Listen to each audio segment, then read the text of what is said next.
prenons le temps, parce qu'on on a toujours des gens comme ça autour de nous, qu'on a vraiment envie de voir, avec qui on a vraiment envie de passer du temps.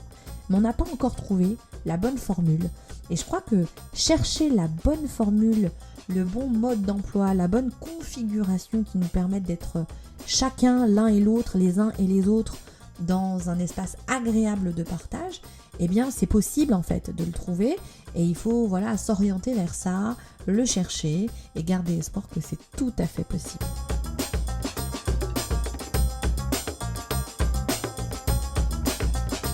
Hello tout le monde, j'espère que vous allez bien, j'espère que tu vas bien, j'espère que tu profites de ce temps de congé pour faire ce que tu as envie de faire, pour te reposer, pour faire le point, le bilan, pour te permettre d'envisager de nouvelles perspectives, de nouvelles initiatives, un nouveau projet peut-être, des nouveaux projets. En tout cas, je vous remercie pour tous vos messages. J'ai été hyper contente, touchée et je disais même surprise de voir qu'effectivement le podcast de la semaine dernière vous a manqué. Je pensais franchement passer un peu inaperçu en mode ils vont pas me griller, mais en fait si. Et franchement ça m'a fait hyper plaisir. Mais j'étais effectivement sur les routes en fait. J'étais hyper occupée en famille et c'était compliqué pour moi de me poser et aussi j'avais énormément d'idées, énormément de sujets et j'avais du mal à me décider. Alors c'est vrai que je vous sollicite beaucoup aussi sur Insta pour que effectivement vous parliez des sujets qui vous touchent et en général ça concerne toujours à peu près les mêmes thèmes. Mais j'ai toujours besoin que le thème soit en accord aussi avec ce que je vis, ce que je traverse. Et là, j'avais beaucoup d'agitation, j'avais besoin vraiment de déconnecter un petit peu. Et donc là, je reviens avec un nouvel épisode qui, j'espère, va vous plaire, va vous inspirer, peut-être qu'il va vous orienter vers de nouvelles perspectives, de nouvelles directions. En tout cas, voilà, c'est à ça qu'ils servent. C'est pour ça que je l'ai fait. J'espère sincèrement que vous allez aller dans la direction que vous le voulez. Alors, j'ai envie de vous parler des vacances. Voilà, j'ai envie de vous parler des vacances et plus précisément du temps qu'on a pendant les congés, de comment on l'utilise, de ce qu'on en fait, et avec qui on le partage et de la nécessité de ces temps off. Et je vous en parle parce que les vacances, en tant que thérapeute, c'est jamais très simple, pour plusieurs raisons. La première, c'est que c'est souvent un temps de crise. C'est souvent un temps de crise pour mes patients, pour mes clients, pour les personnes que j'accompagne, parce que c'est des temps de rassemblement. Donc, des temps de rassemblement avec la famille, avec les amis, avec, parfois c'est des collègues, etc., qui sont plus que des collègues. Et souvent, dans ces temps-là, il y a des temps de crise, parce que il y a plein de trucs qui n'ont pas été réglés, il y a plein de trucs qui sont là un peu comme des fantômes dans les relations, dans les liens. Et pourtant, on continue à se voir, on continue à passer du temps ensemble sans jamais rien résoudre, sans jamais rien régler, sans jamais discuter du fond du sujet. Et forcément, ça pète. Ça pète pendant les congés, ça pète pendant les anniversaires, ça pète pendant les Noëls, ça pète pendant les Aïds, ça pète pendant toutes sortes de rassemblements. Et c'est vrai que du coup, c'est souvent un moment compliqué et je le vois année après année. Les gens font tout ce qu'ils peuvent pour continuer à rester en lien avec ce qu'ils aiment. Ils font plein d'efforts d'organisation, de gestion. Ils essayent de créer cet espace de joie, en fait, de rassemblement et de joie, parce qu'ils ont plein d'espoir que les choses s'améliorent, que les choses se simplifient, que les choses soient plus douces. Et en fait, ça n'arrive pas. Ça n'arrive pas et souvent, après... ces espoirs, cette envie que les choses s'améliorent, on rentre hyper déçu, avec beaucoup de désespoir du coup. Et donc, je rencontre ça tout le temps, vraiment année après année, à chaque fois qu'il y a des rassemblements personnels, les gens sont souvent très mal, très déçus, très tristes, parce qu'ils n'ont pas eu ce qu'ils espèrent, c'est-à-dire quelque chose de simple, de fluide, d'enveloppant, d'affectueux, de tendre. C'est compliqué. Et du coup, j'avais très très envie d'aborder ce sujet en en prenant conscience, en tout cas en essayant de vous parler de ce que moi j'ai compris, et peut-être que ça va vous aider à simplifier les choses. Alors ce temps de congé, il y a évidemment voilà, ce temps de rencontre avec les autres, et puis de rencontre avec soi, et puis bien sûr, ce qui nous enseigne, c'est qu'effectivement, tant que les choses ne sont pas dites, elles ne sont pas expliquées, elles ne sont pas résolues, et donc, eh bien, on les cumule, et année après année, ça devient horrible. J'ai des gens que je connais autour de moi qui passent, donc qui travaillent toute l'année, qui décident de se rassembler l'été, donc en famille, donc ils louent des maisons, ils se rassemblent chez l'un des membres de la famille, etc. Et ils passent une semaine ensemble. Et puis à la fin de la semaine, alors quand je dis une semaine, c'est cool, hein, parfois c'est 2 semaines, 3 semaines, parfois c'est même un mois. Et au bout d'un mois, ils ne se parlent plus sur tout le reste de l'année. Et rebelote, au mois de juin, les choses, voilà, ça s'est calmé. On a eu 1 an pour digérer l'histoire de l'été dernier. Et là, on se retrouve et on redécide d'organiser les choses. Et ça peut durer comme ça très, très, très, très longtemps. Alors, le truc, c'est qu'il y a des gens avec qui c'est pas possible de résoudre. Il y a des gens avec qui c'est pas possible de discuter de ce qui est difficile. Et c'est pas mal ou c'est pas bien, c'est juste que c'est pas possible. Le truc compliqué là-dedans, c'est qu'on n'arrive pas à se dire que c'est pas possible. Donc, en gros, je veux absolument discuter, je veux absolument résoudre, je veux absolument passer à autre chose, je veux pouvoir traverser, avoir une vraie conversation utile et efficace, mais l'autre en face n'est pas disponible. L'autre en face n'a pas envie de ça. Du coup, moi, je reste dans ma frustration et je reste dans mon espoir et j'ai du mal à lâcher l'affaire, pour être clair. J'ai du mal à passer outre ça. Donc je retiens. Et quand je retiens, évidemment, je retiens de la colère, de la rancœur, je retiens des émotions qui n'ont pas été exprimées, puis je retiens de l'espoir, et donc forcément, après tout ça, j'ai beaucoup de désillusions et de tristesse, quoi. Donc, ce que j'ai envie de dire, c'est qu'à un moment donné, on ne peut pas forcer, en fait. On ne peut pas forcer des rassemblements, on ne peut pas forcer des rencontres, parce que ça ne fonctionne pas en solo, quoi. C'est pas toi tout seul qui peut décider que ça se passe bien. C'est un groupe, c'est une communauté, c'est des gens ensemble. Et donc, si ensemble, on n'est pas sur la même longueur d'onde et qu'on n'a pas envie que ça se passe bien ensemble, ça ne fonctionnera pas. Et le truc le plus compliqué, franchement, le plus difficile, pour moi en tout cas, vous me direz, vous, en message, en email, etc., ce que vous en pensez, c'est effectivement de lâcher l'affaire, d'abandonner et de se dire, c'est pas possible, c'est pas possible. Parce que quand on a plein d'espoir et quand on se dit que voilà, si moi j'ai réussi, les autres aussi peuvent le faire, si moi j'ai réussi à avoir cette conversation compliquée, si moi j'ai réussi à avoir ça, l'autre aussi peut le faire, non, c'est pas si évident. Et donc, admettre ça et passer à autre chose, lâcher l'affaire, c'est vachement compliqué. Donc j'ai juste envie de vous dire que quand on se retrouve avec le désir d'être avec des gens, parce qu'on les aime, et que quand on se retrouve avec ces gens-là, c'est compliqué, c'est difficile et on vit des moments qui ne sont pas agréables, peut-être que le format ne convient pas. Peut-être qu'au lieu de passer 3 semaines, tu vas passer qu'un week-end, qu'une semaine ou que 2 semaines. Peut-être que plutôt que de prendre une maison tous ensemble, on peut prendre 2 appartements différents et se retrouver le soir pour dîner. Peut-être que des aménagements sont possibles de façon à passer du temps de qualité en fait avec les gens qu'on aime, parce que personne n'a dit qu'il fallait qu'on soit H24 ensemble, qu'il fallait qu'effectivement on passe un temps illimité ensemble, ce qui prouverait qu'on s'aime et qu'on est bien. Non, c'est pas vrai.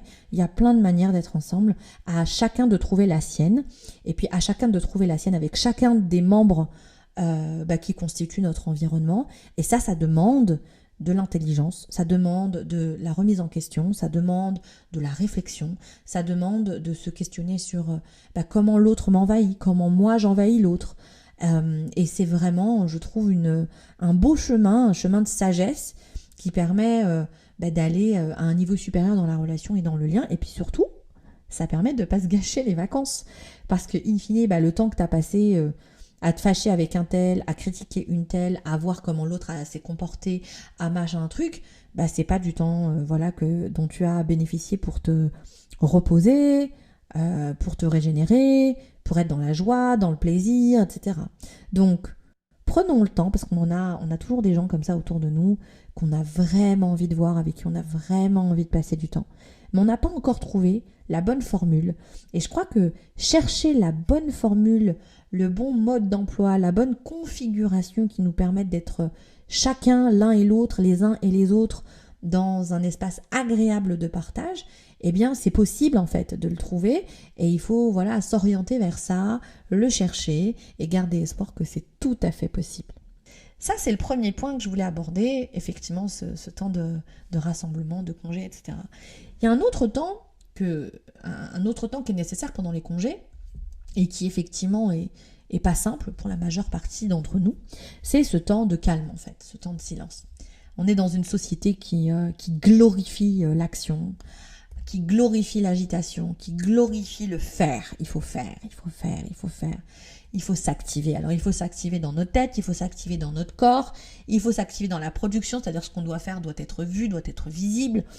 Et donc finalement, quand on stoppe les choses, quand on ne fait rien, on a une image de soi complètement merdique, on a une image, on se compare par rapport aux autres et on se dit non mais c'est pas possible, t'as vu tout ce que lui il a fait, moi j'en suis toujours loin, et ceci et cela. Et dès que le temps que tu passes il est complètement vide d'action, et bien là t'as une image de toi qui est médiocre, tu vas te critiquer, tu vas te juger, tu vas te dire que t'en as pas fait assez, et finalement ne pas faire... c'est hyper grave pour toi, à l'intérieur de toi, peut-être même sans t'en rendre compte, et donc finalement tu fais. Et donc on peut le voir quand on est à la maison, en congé à la maison, on se rend compte qu'on s'active, on s'agite, on fait des trucs, on fait du rangement, on fait du ménage, on fait du truc, parce qu'on a toujours à faire, toujours des choses à faire en appartement, en maison, quand on est chez soi. Et donc finalement, être dans le calme, être dans le vide, être dans le silence, c'est pas quelque chose qu'on nous a appris à faire, c'est pas quelque chose qu'on a glorifié, qu'on a apprécié, qu'on a mis en avant. Et pourtant, mon Dieu que c'est important et mon Dieu que c'est nécessaire.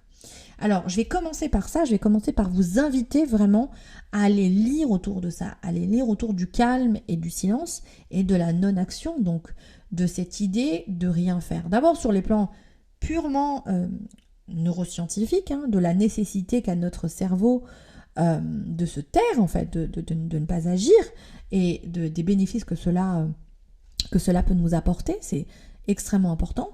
Donc je vous invite à aller regarder à quel point le fait de dormir, de se reposer, d'être off participe à la régénération de nos cellules et participe à la régénération de notre cerveau dans sa globalité, et que il ne peut se reposer que dans le calme et dans le silence. Donc je vous en prie, allez lire là-dessus. Informez-vous au maximum pour mettre du sens à ça, puisque comme on n'a pas appris à ne rien faire, il faut qu'on puisse le comprendre et comprendre pourquoi c'est important. Ça, c'est un premier point. Deuxième point que je voulais aborder, cette idée que quand on ne fait rien, quand on n'agit pas, et qu'on est dans le silence, qu'est-ce qui se passe ? On entend énormément de bruit. Sauf que c'est pas un bruit extérieur, c'est un bruit intérieur. Et donc là, tu as l'occasion de rencontrer tout ton boucan intérieur. Et là, tu as tes pensées, tes émotions, ton agitation, tu as ton passé, tu as ton futur, tu as tes angoisses, tu as ton anxiété, tout est là en même temps et ça fout le bazar à l'intérieur. Tu vois ton bazar intérieur, et un peu comme quand tu regardes le bazar chez toi, eh bien tu peux te dire vas-y, je démarre maintenant, j'enchaîne tout et je clean tout maintenant, ou vas-y, je ferai ça plus tard, il y en a trop, mais non, je vais jamais y arriver, et en fait je m'en sors jamais. Donc c'est très important que de se dire finalement, quand je rencontre mon bazar intérieur, c'est peut-être c'est le seul moyen que j'ai de pouvoir le ranger, de pouvoir le trier, de pouvoir se dire mais qu'est-ce que je veux garder, qu'est-ce que je veux pas garder, qu'est-ce que je veux retirer, qu'est-ce que je veux remettre à plus tard. Et finalement, faire de la place en fait à cette vie invisible qu'il y a à l'intérieur de nous, eh bien c'est la meilleure manière de la rencontrer, la meilleure manière de pouvoir la traiter et s'en occuper vraiment. Et n'oubliez pas qu'effectivement, il y a le boucan intérieur, mais on a aussi juste le fait que physiquement on est off, c'est-à-dire que ton corps n'est pas en action, il ne court pas, il ne marche pas, il ne s'agite pas, il n'est pas en mouvement. Eh bien, le calme dans ta tête, le calme dans ton cœur et le calme dans ton corps, eh bien ça réveille énormément de peur, énormément d'inconnu, quoi. C'est genre mais qu'est-ce que c'est que ce truc ? Je ne fais rien, je ne pense pas, je ne m'agite pas, waouh, quoi, c'est énorme. Et souvent, dans ces temps-là, eh bien, dans la vie classique, on va se retrouver au minimum du minimum à être sur le net, n'est-ce pas? À traîner sur Insta, à traîner partout. Et finalement, là, on n'est pas dans le calme, on n'est pas dans le silence parce que on récupère des informations, mais des milliers d'informations à la minute. Et on n'est toujours pas posé, on se repose toujours pas. Donc, ce temps de silence et ce temps de calme, je voudrais que vous puissiez y réfléchir comme une manière de communiquer à lui tout seul. Comme si le silence avait sa propre langue. Tu vois, mets-toi dans un délire où voilà, le silence a sa propre langue. Et c'est important pour toi d'apprendre à comprendre cette langue, d'apprendre à comprendre ses codes, ses règles, sa manière de fonctionner. Parce qu'en réalité, le silence est un puits d'informations, mais d'informations fondamentales, nécessaires, qui sont des informations uniquement liées à toi, liées à ta manière de fonctionner, liées à tes besoins, liées aux directions que tu as envie de prendre. Et pour pouvoir avoir accès en fait à cette mine d'informations, eh bien il faut du calme. Et pour avoir ce calme intérieur, il faut d'abord calmer l'extérieur. Il faut respirer dans ce silence, il faut mettre off toute notre agitation extérieure. Et donc, les étapes de rencontre avec ce calme, les étapes de rencontre avec ce silence, eh bien, ça commence par dire stop. You know what? Stop. On arrête tout. Et quand on arrête tout, on a peur parce que dans ce tout, quand on arrête tout, eh bien, il n'y a rien. Et dans ce rien, il y a la flip. Voilà. Et donc, l'idée, c'est que viens, on rencontre cette flip ensemble. Pourquoi j'ai tellement peur de ce rien? Comme si tu étais vide. Mais en fait, tu sais que tu es rempli. Tu sais que tu es rempli de ton expérience, tu es rempli des gens, tu es rempli de ton environnement, tu es rempli de tes ressources, tu es rempli de tes compétences, tu es rempli d'un savoir, mais illimité. Et pourtant, on est convaincu, alors de manière consciente ou inconsciente, chacun à son niveau, que quand je ne fais rien, eh bien presque je ne suis rien.